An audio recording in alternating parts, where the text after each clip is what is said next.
All right, let's say that we have this function f of x equals x squared minus 2x minus 15. Now, one thing that you want to get right away that you recognize, this being squared means this is a parabola opening up. If there was a negative in front of it, then it would be a parabola opening down.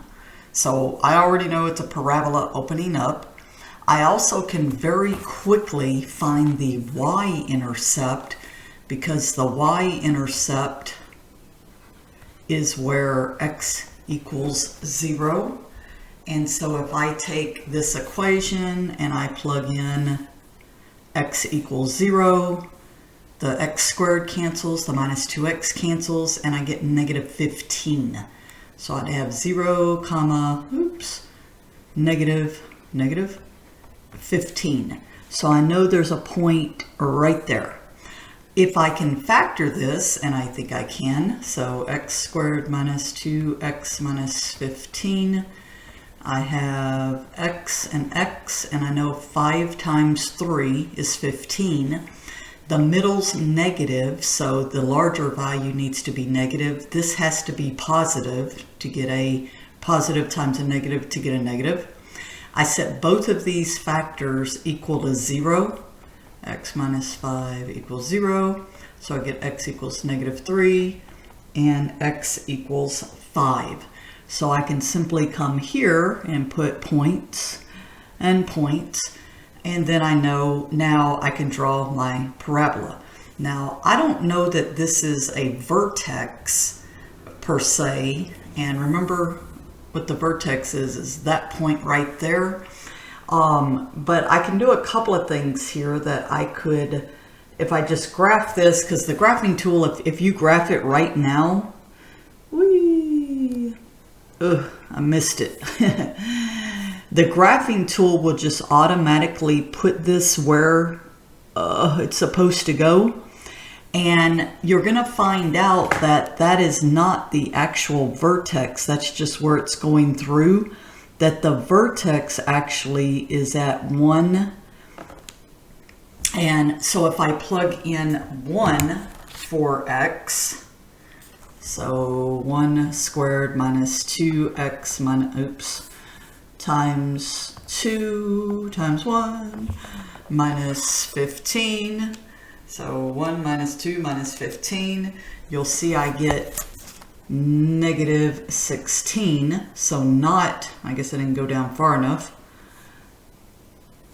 You think these graphs aren't easy to draw on for me on here, right? Whee! Let's try this one more time.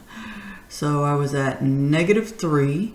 I'm going to go through negative 15, but I'm still coming down and then go back up and hit through 5.